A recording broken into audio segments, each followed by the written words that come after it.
All right, The Darkest Lost Media, Volume 1. Ah, oh, I'm scared. I'm scared. I'm scared. On April 25th, at this bus Bro, stop, that's near my fucking birthday. Why does it have to be near my birthday? one boy, 15 years old, shot and killed a 17-year-old boy with a revolver. Whoa. WXLT TV, Channel 40, Sarasota, Brady. Wait, turn. Is it me or who else gets distracted by captions? I hate watching something you gotta read it. Shit's annoying.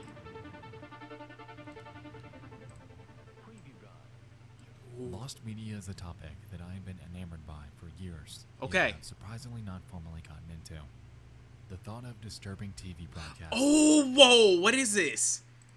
audio, and VHS footage that have been lost to time is fascinating, and the links that people go to find them is incredible.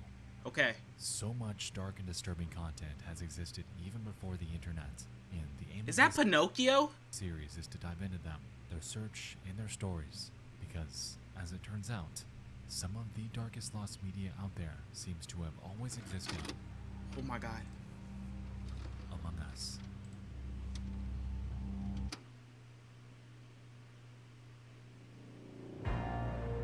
Welcome back to Nexpo.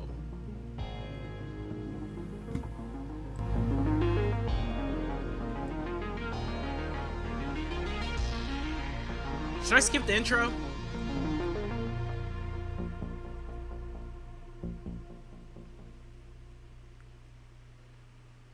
Watching scary vids at 1 is crazy. Yeah, it is. It is crazy. But luckily, we're not watching the shit at night. Because at night, a lot of shit wants to start happening at night. You're self-conscious. Like, I don't know. Like, it's fucking with you, bro. You're over here, you're hearing shit, like, walk around the room. You're hearing shit on the roof. Like, I don't know. But I'd rather watch something scary during the day at night. Because at night, you're about to go to sleep. And you're about to dream about it. So, fuck you. Tape 001. Whoa! Whoa, whoa, whoa. What is this?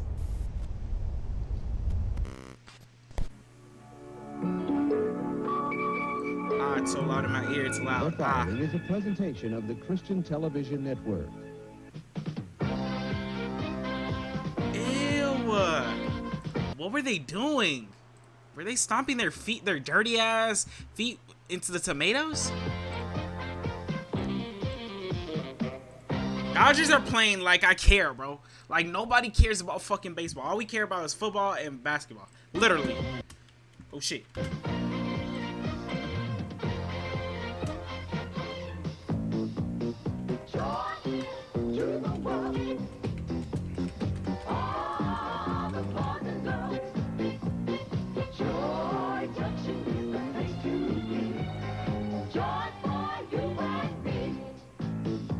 Come and join us for a half hour of fun and games at Joy Junction.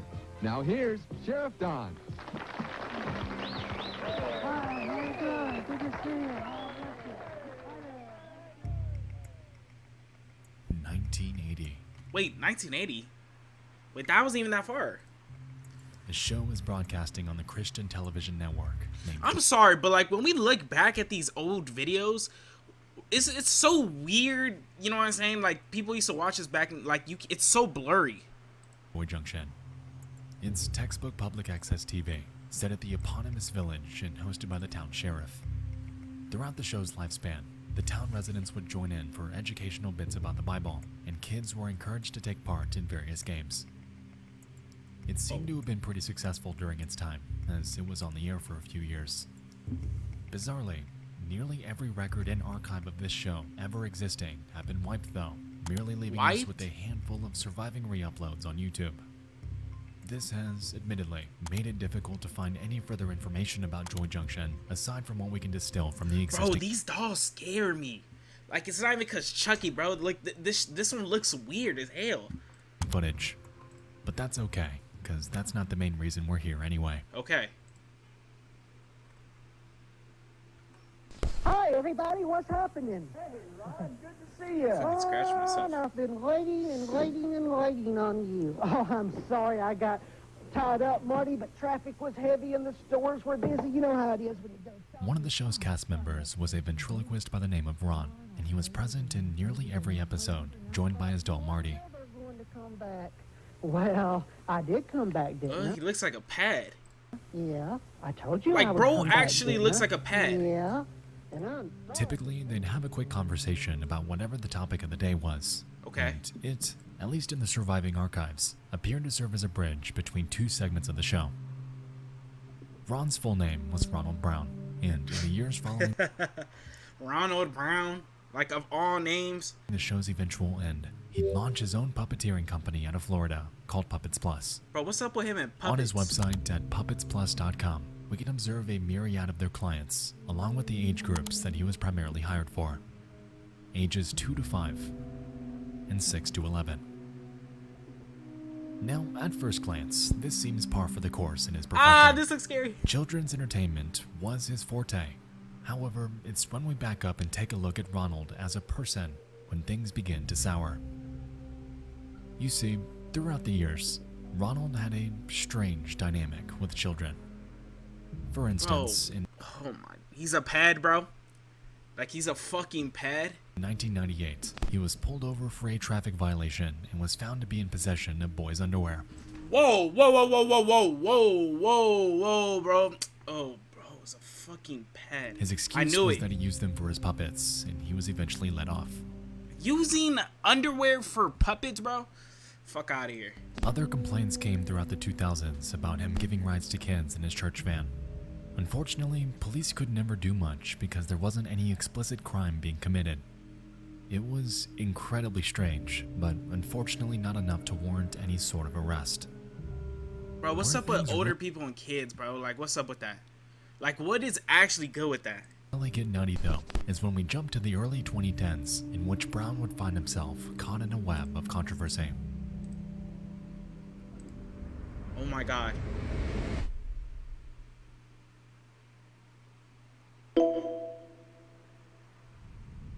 What's that? What's that sound? Wait, what? Hello?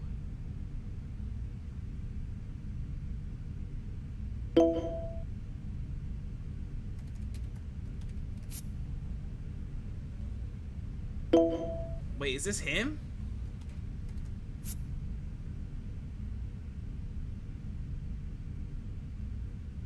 Hello, how are you? Good, you doing well, NC? I wish I'm had. What the fuck? In May of 2012, a man named Michael Arnett was arrested after a sting operation.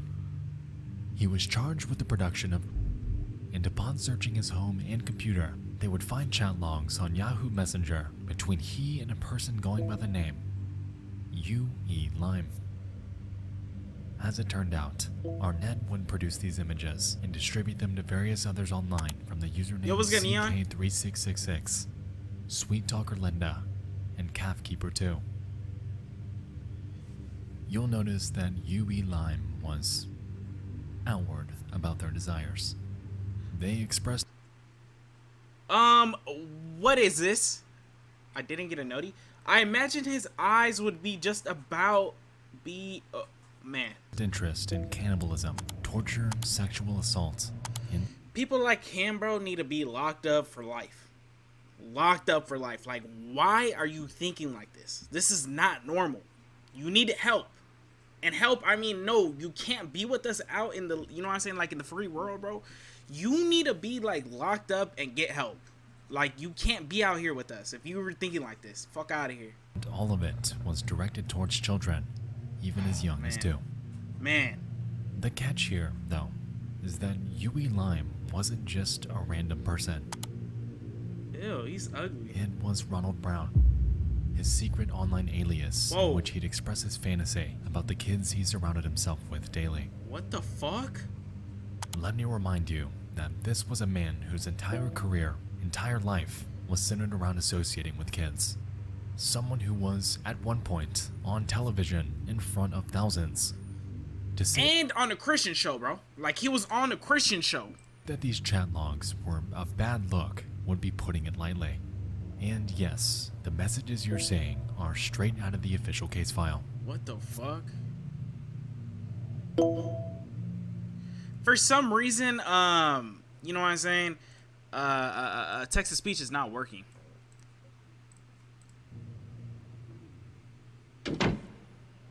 I gotta fix that shit. But I tried doing it, but it didn't do anything. Please tell me bro got locked up. After corresponding with Yahoo.com, authorities were able to track down Ronald Brown and tie his username to a profile on a necrophilia website named cutedeadguys.net. What? Bro, what are these websites? Bro, oh, man. His profile has been lost to time. However, through his own case report, we're able to find details describing it. On this site, his bio read, "I love them young and dead. I enjoy them fresh, but like to see them displayed in their casket too." What? And a few snippets from his post history. "I like the blonde boy. Would love to snuff him. Very hot pics. Oh my That god. boy looks Oh my dead. god. I like that one. I'd love to kill them." Oh my god. It's safe to say that at this point, there was more than enough to warrant an arrest. And on July 19th of 2012, that notion would finally become a reality. Wait, so he got locked up, right? Arrested a Largo man for possessing Yeah. Make sure that motherfucker's and locked up for life. conspiring to kidnap a child. They say he Yeah. was a puppeteer who performed for Fuck children outta in the here. Bay Area. Yeah, News W Channel's lock Yolanda up. Fernandez has been following this story for us. She is joining us live tonight from Pinellas County. I'm telling you, like, hopefully, like, I don't, you know what I'm saying? I don't really wish upon nothing on people. But, bro, I hope he got his ass beat in jail.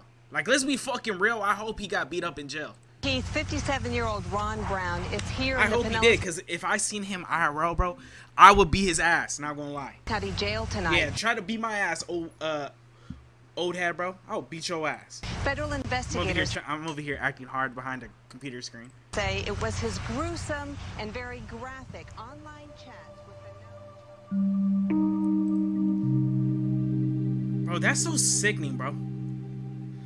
Brown's house was raided, and scattered across his home were images of pictures of kids being tied up. Whoa! Even some that appeared to be dead. Furthermore, agents found CDs with much of the same material, a blow-up sex doll dressed in boys' clothes, a journal he kept. Bro, okay. Yeah. Keep his... I swear he better not have gotten like 30 years in prison. Make sure this dude is locked up for life. No, you know what I'm saying? No chance of him getting out. About his fantasies, dating back to 1978, and even books about serial killers and cannibalism. He was eventually found guilty of possession of and was sentenced to 20 years in federal prison with a lifetime of supervision thereafter. Bro, like, why is he just getting fucking 20 years? And then when he gets to get out and he gets fucking supervision, bro? Nah, fuck out of here with that bullshit.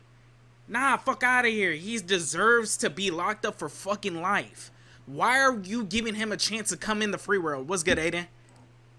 Bro, this shit don't make no sense, bro. What's good, Aiden, bro? How's your fucking Sunday? His full sentence, he would be out sometime in 2033. Whoa! However, as of August of 2020, it's reported that he is now deceased.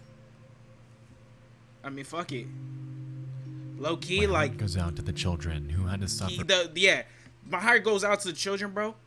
But I hope that motherfucker is resting. You know what I'm saying? You know what I'm saying? Like, I hope he's resting fucking piss.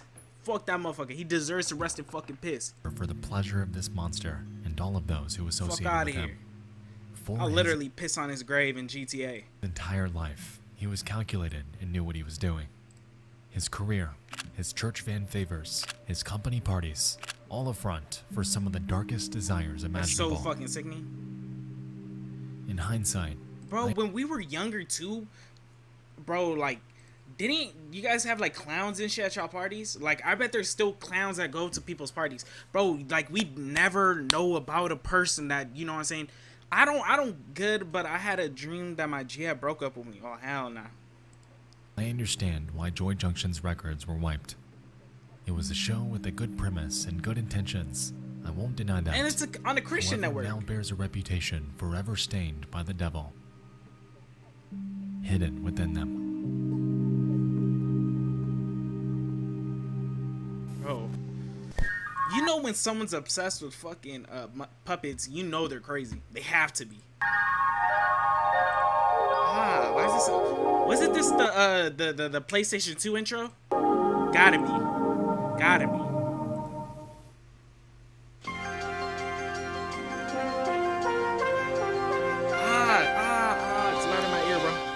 Before we continue, just a couple quick announcements. Okay. First off, I'd like to formally announce my second channel, called Nexpo All right, After bro. Hours. Alright, bro.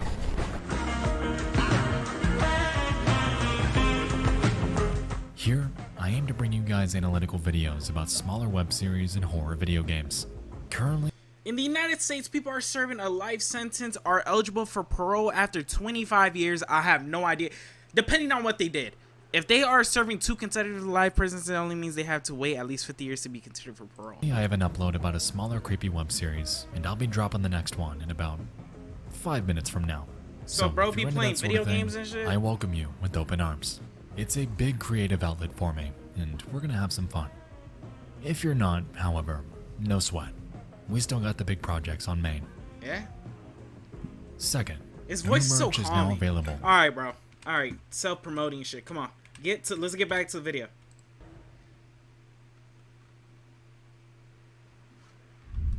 Tape 2, okay.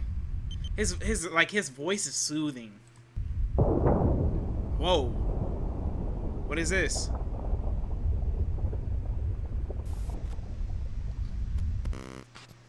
This is some like backrooms type shit.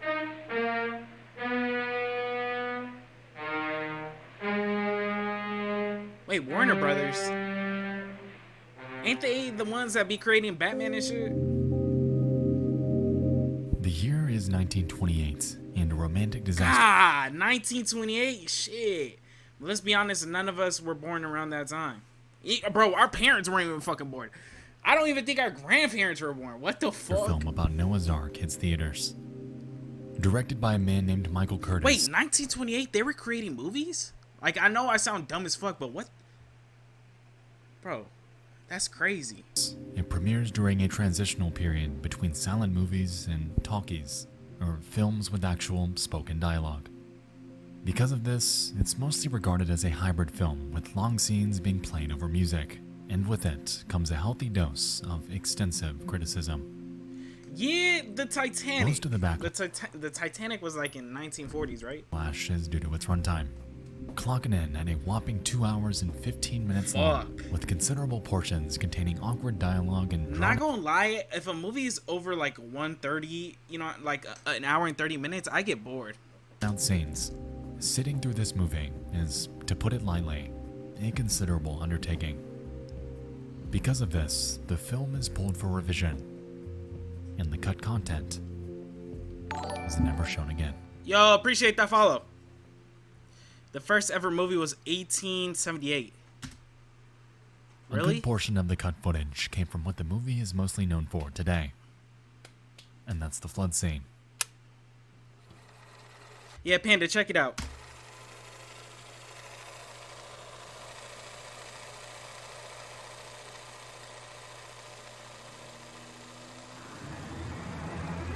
Bro. What is this? In it, we can observe a slew of actors fighting their way out of a crumbling temple and towards the Ark to stay alive.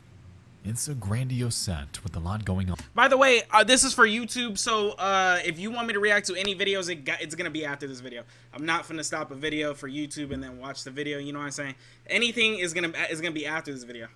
And keeping in mind the time period, This is going up all on of YouTube. this was pulled off with practical effects. These people were legitimately submerged. Whoa. I got you. I'll check it out after this video.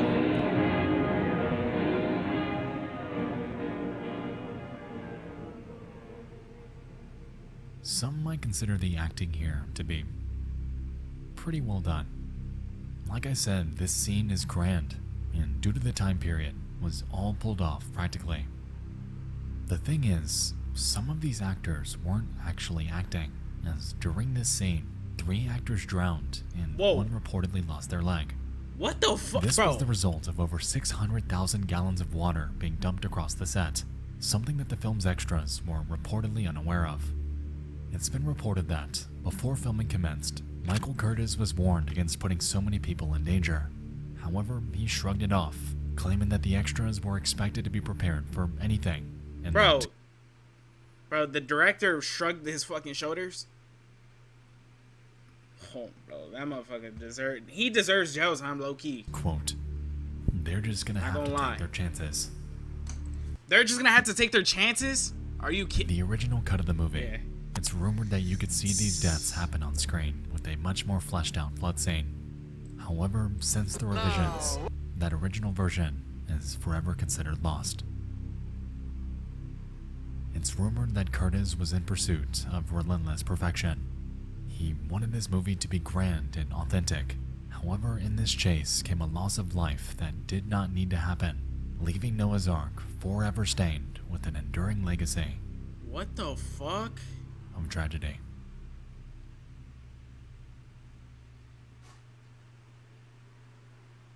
So bro killed people. Well, the death lays in his hands, low key. Like y'all, Searching for get a out. website, a window to the world, got to get online. Take a spin, now you're in with the techno set. You're going surfing on the internet.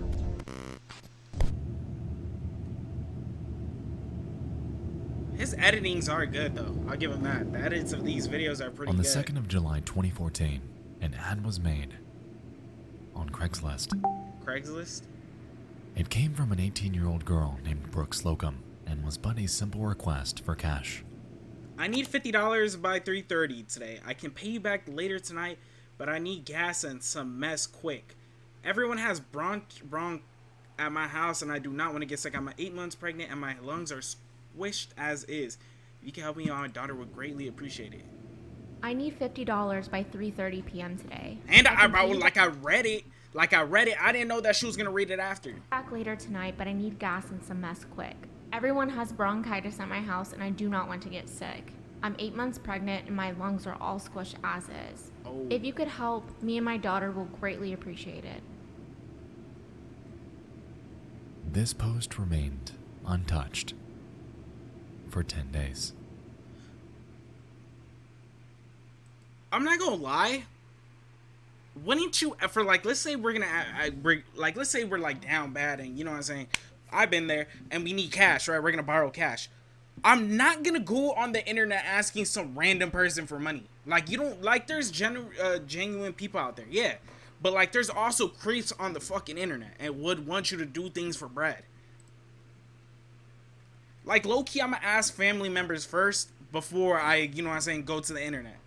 And the internet would be my last resort for getting money.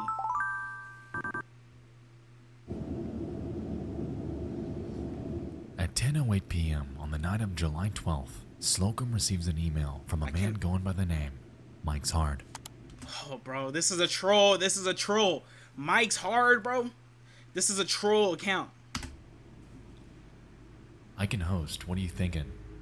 I'm 25. It's 11 p.m. here. Wait, where are you at?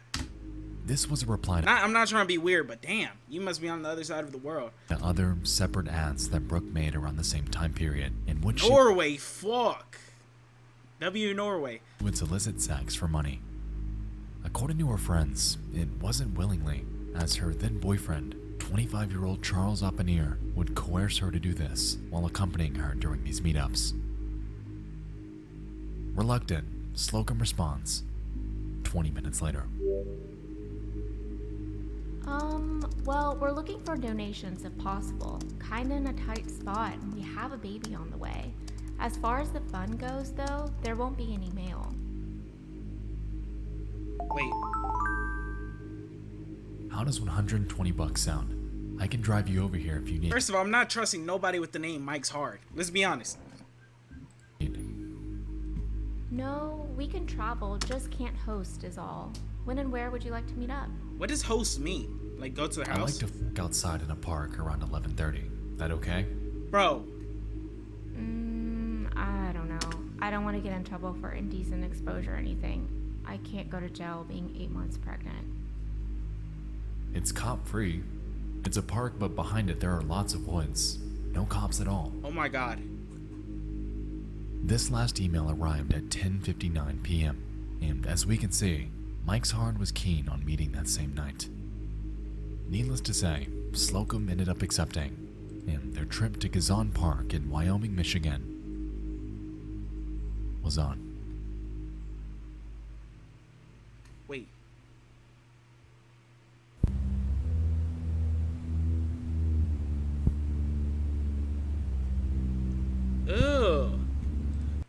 he looks, bro. This is how Discord models, you know what I'm saying, look IRL. This is how they look. They have to look like this IRL. That's how they look, bro. Literally. It's midnight. That's memes IRL. The couple arrives, with Mike pulling up shortly after. Initially believing this to be another sex meetup, the two approach Mike without much concern. Sometime during the next few minutes, Brooke is grabbed, oh bound, my and God, shoved into the trunk of Mike's car. Yo, where the In fuck haste, is the boyfriend? Charles tries to help, however is unsuccessful, resulting in a violent altercation between the two. It's unclear how long this fight lasted. However, what is certain is that during this, Charles was violently killed. What? Mike drags his body near the woods, saws his head off, and covers the remains with sticks. What? Bro, this guy's Without fucking so much insane. of a single witness, he jumps in his car, and alongside Charles' head and Brooke Slocum stowed behind him, What drives the off fuck? into the night.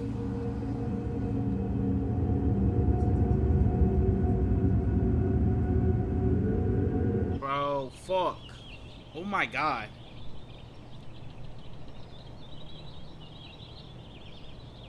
Bro, that After guy is a realizing that fucking psychopath. Near's car had not moved in days. Police began probing on his whereabouts. When asked, his parents drummed up nothing. His work, nothing. No one knew where he was, but his car was there. And so they began searching the park on July 17th, 5 days after the incident with Mike's Hard.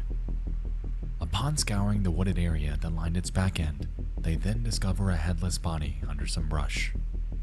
And it was later identified as Charles Oppenheimer. Damn. Fuck. It's kind of fucked. In the coming hours, it was realized that Oppenheimer wasn't single, and his girlfriend, too, was missing. In haste, authorities obtain a search warrant for her apartment and begin searching her laptop. On it, there were a myriad of conversations. However, one thread from Mike's Hard stood out among the rest. The Internet Crimes Against Children Unit was called in for analysis on the real name behind the alias, and they found that this address was tied to another email, which was tied to a Facebook for a man not named Mike. Bro, that's actually crazy that they can link it all. Like, that's actually crazy, not gonna lie. So y'all better not be doing no dumb shit on the internet, because they finna be coming after y'all asses. But Brady Ostrike. Bro, this guy looks like a fucking psychopath.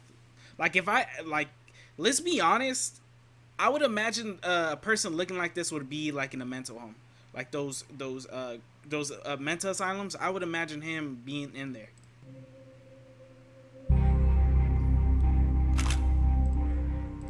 They stake out near his home while they await a search warrant.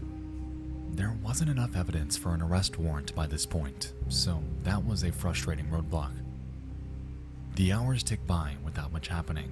However, around 9 p.m. on the night of July 17th, Brady would be spotted jumping into his car and leaving his home. Did they A catch few him? moments later, he's stopped by a nearby officer. Before they could get to him, though, he takes off, leading to a grueling pursuit. What is the cop? Why did the cop just sit there for like 10 seconds? Bro, chase after his ass. There it is. We got him. We got him. Imagine if he came to the doorway. What would y'all do, be honest? Bro, look at this guy. Listen, they almost crashed too.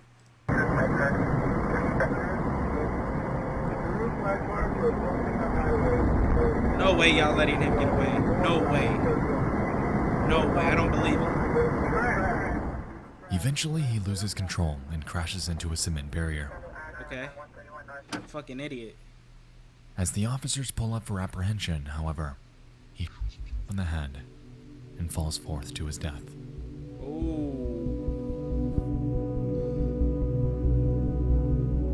He kinda deserved it. Not kinda, he did fucking deserve it. Police approach and search his vehicle. In it was 31-year-old Brady Ostrike, dead in the front seat, and in the trunk, stuffed within a suitcase, was 18-year-old Brooke Slocum and her unborn daughter, both of whom were deceased. Upon searching Ostrike's home shortly after, they discovered a plethora of ropes, knives, swords, cages, straps, and bizarre writings that make little to no sense at all. Cages, bro? His toilet was inoperable, and the entire place was nothing short of rancid. Ugh. Dirty ass house. Bro, like, what is this place? Bro, like, what is all this fucking... How do people live like this? Look at all this junk. Dirty ass bed, bro. I know the covers and bed, bro. It smells like piss and dirt. It smells like farts, Most interesting too. of all, however, was the discovery of cameras. Oh, they found cameras? As it turned out, he had them all over his home so he could document his actions. And what you're seeing here is Ostrike as he prepares Those are just props. the basement he kept Slocum in for those agonizing 5 days. Now, there exists footage of Brady Ostrike's grueling torture of Brooke Slocum. However, you'll never see it. The police department has gone on record to say that they will never release it. However, describe it as something straight out of a nightmare. Oh my god. During the time Slocum was captive, and even when police were right outside the home, she was locked in handcuffs with a chain around her neck. Reportedly, Ostrike had bound her arms to the ropes hanging from the ceiling and left her dangling while he sexually assaulted and tortured her before strangling her to death. Bro, what the fuck? All of this was captured on film. Years later, Oppenier's head was found off some back roads, 17 miles north of Gizon Park. It's a chilling end to a disturbing online saga and really drives home the fact that you really don't know who it is you're meeting with on Craigslist, dating apps, OfferUp, what have you. That's what, bro, this is why you don't do it. That's why you don't do that shit, bro. I ain't trusting no female over the fucking internet. I'm not about to, you know what I'm saying, lose my life and fuck, and like, you know what I'm saying, over for a thotty on Tinder. Fuck out of here. Until you actually come face to face. I would never, like, you know what I'm saying? As a I would never meet up with asking for someone for money over the internet. Just never would do that shit. simple request for just $50 had led to the loss of 3 lives following a days-long nightmare orchestrated by a depraved man. The torture footage is, as of 2022, considered Do you hate, bro, what are these questions that you're asking me? Indefinite lost media that may Like, y'all never gotta see think the about what y'all, like, be saying sometimes. light of day. However, considering what exactly it entails, I don't think we'd really want it to.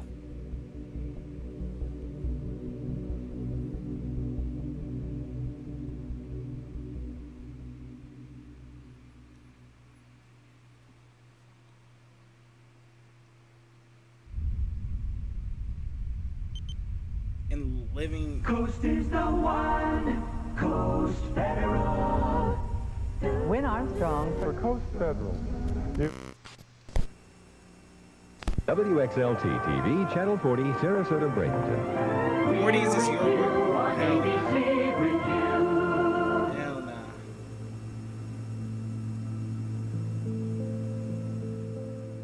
The year is 1972. A lot of this shit be happening in the fucking 70s, these like old head dates. And a reporter named Christine Chabuk eagerly lands a job at WXLT Channel 40 in Sarasota, Florida.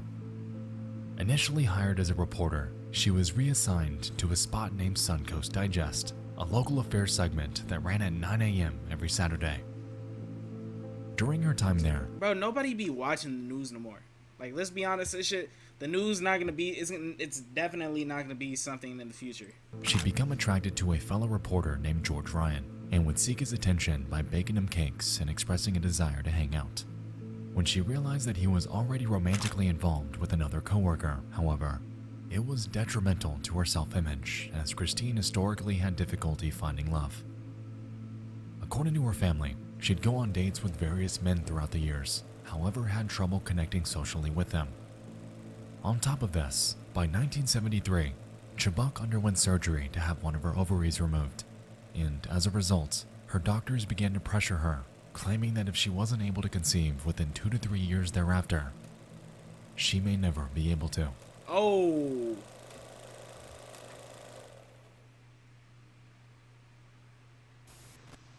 The following program is brought to you in living color on NBC. Is that a peacock?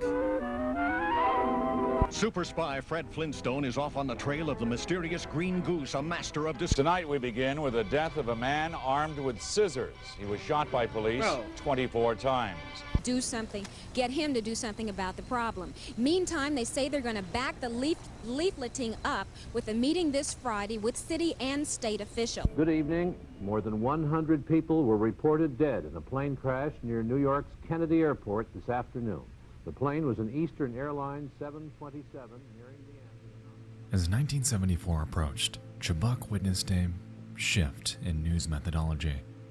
Christine always had a desire to pursue what she believed to be high-impact stories about issues affecting the community. However, WXLT executives were leaning more towards stories that were juicier, per se, utilizing fear and sensationalism to drive viewership. Well, it's pretty obvious that they be doing shit for views. The news she was tasked with reporting began to shift further and further towards spectacle and shock, and she frequently rallied against this to no avail. Resultingly, she became stuck in a mindset, in a world that she was growing to hate. Her professional life, her personal life, everything around her. Hell nah.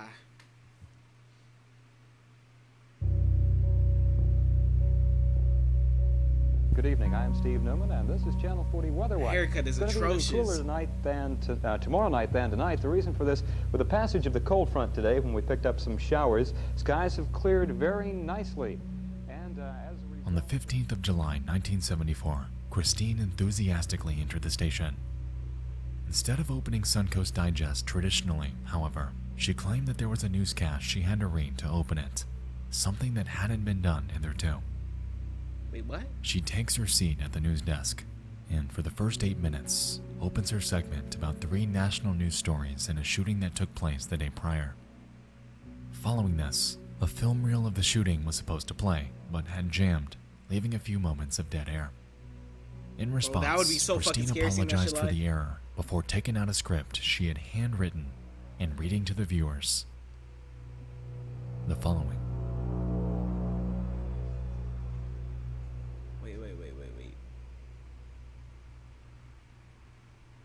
Was discovered on April 9th, 2021. It depicts Kristen's final moments. Section will not be played. Wait, why? Wait, what's going on? Why do I have to jump? Adding substantially to those statistics. This weekend, being typical of the recent rash of violence, saw one man stabbed, another assaulted, and a third shot and wounded. Sarasota police report the finding of an 18-year-old, a man by the name of David Wynn, in the parking lot of a Friendly Tavern on 27th Street. Wynn had an apparent stab wound in the chest, which, according to witnesses, was inflicted by James Whitworth during a fight. Police charged Whitworth with aggravated assault. Wynn is in satisfactory condition at Sarasota Memorial Hospital.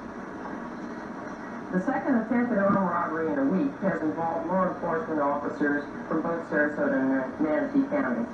Last week, teenage gunmen held up the highway bar and, after a shootout and high-speed automobile chase, held a family hostage and finally were nabbed by Sarasota Sheriff's deputies.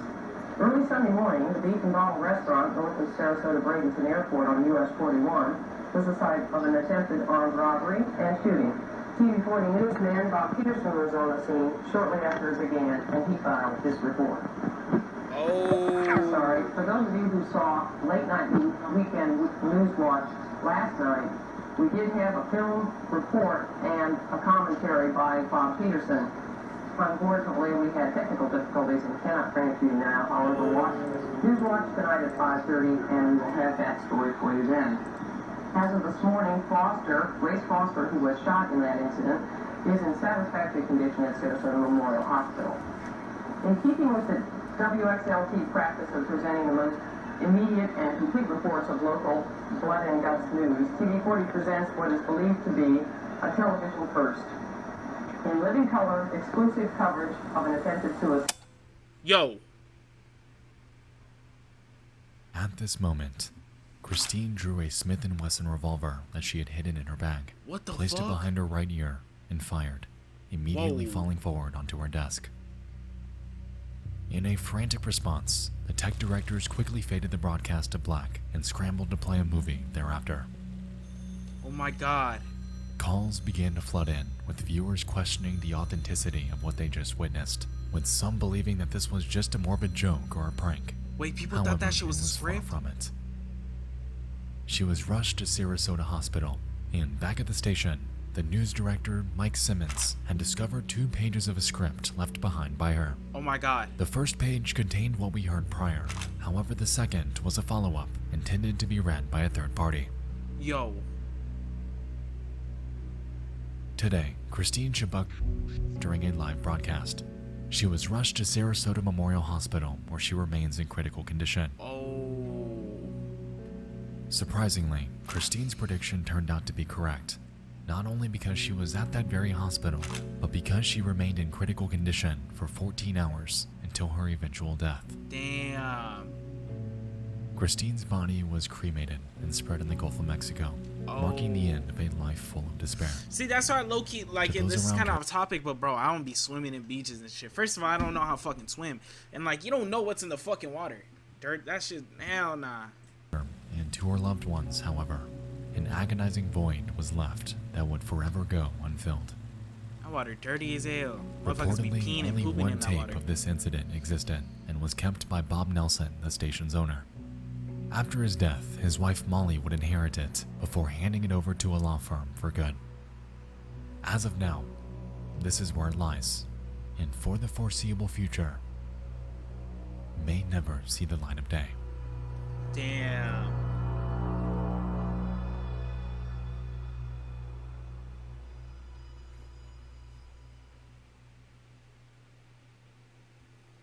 What's the next one? Tape 005. The woman on the tape. Oh, that shit sounds scary. Isn't there only like she discovered? Oh hell nah. Yo, I seen that shit. There's only like a certain percentage that's, you know what I'm saying? Yeah, that shit is weird. I heard like NASA was like it wasn't first in space. They were like in the ocean, and now like they're doing space. They must have seen something. We will return after these messages.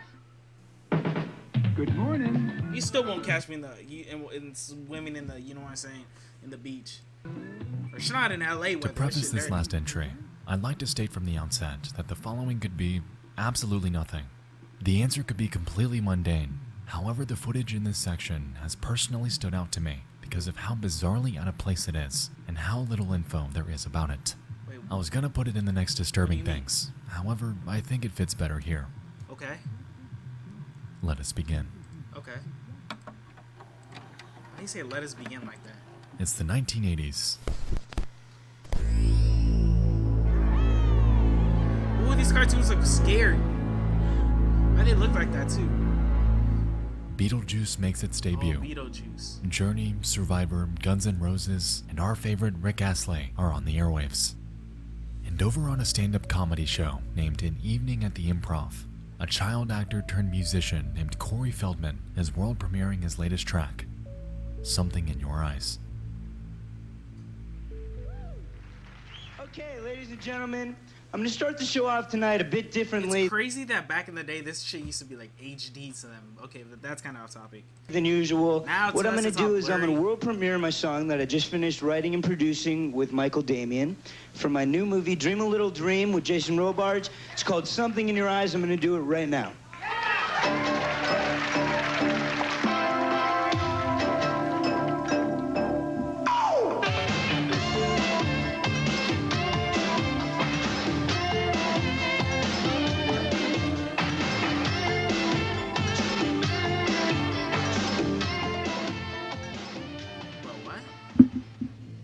As we can see, he had a mixed reaction from the audience. Clearly lip-syncing and taking inspiration from Michael Jackson, he employs dance moves in a musical style that attempts to emulate them. Upon looking through comments about him on YouTube, it's clear that history hasn't exactly been kind to Feldman. But that's beside the point. The reason I bring this video up in the first place is because, towards the song's end, Feldman's producer makes an incredibly strange cutaway to something that is very out of place for a video like this. Have a look. Bro, come on, bro. Like, why are you doing this shit right now? Fuck, motherfuckers be wanting to be speeding on my fucking block. You shouldn't have let it go. You should have held on. Stop running. Oh my god!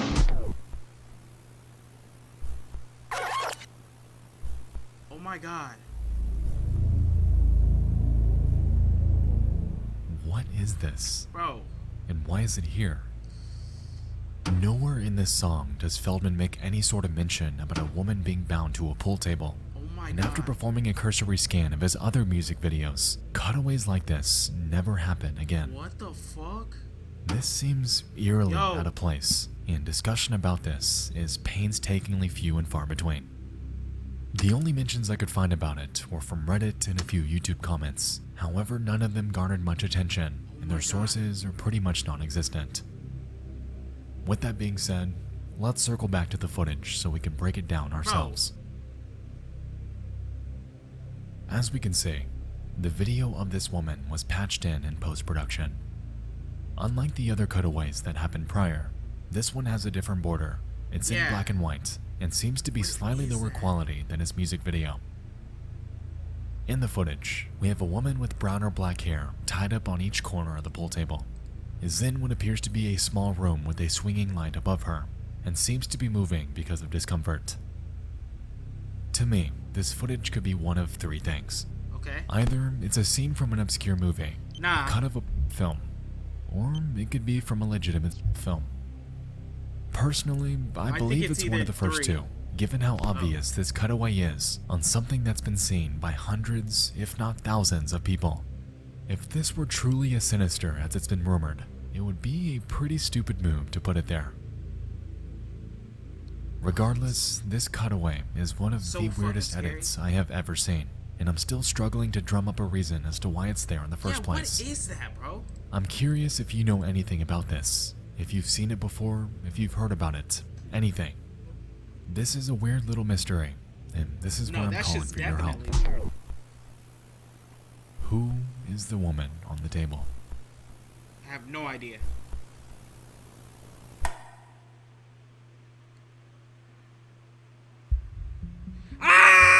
Oh.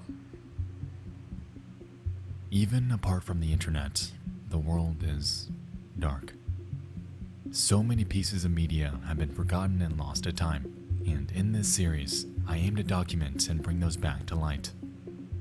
Thank you so much for joining me in this first installment of The Darkest Lost Media. I truly appreciate each and every one of you for taking the time out of your day to watch my videos, and I truly apologize for the delay on this one. I had to completely rework a section due to copyright issues, so it set me back pretty badly. Nonetheless, I really hope you guys like this. I made this series with the goal of it standing toe-to-toe with disturbing things in terms of quality, and I'm thrilled to... Bro has ending scenes? Those bags yet. The 57-year-old puppeteer is accused of crimes against children. W guy, Authorities say Brown had pictures of boys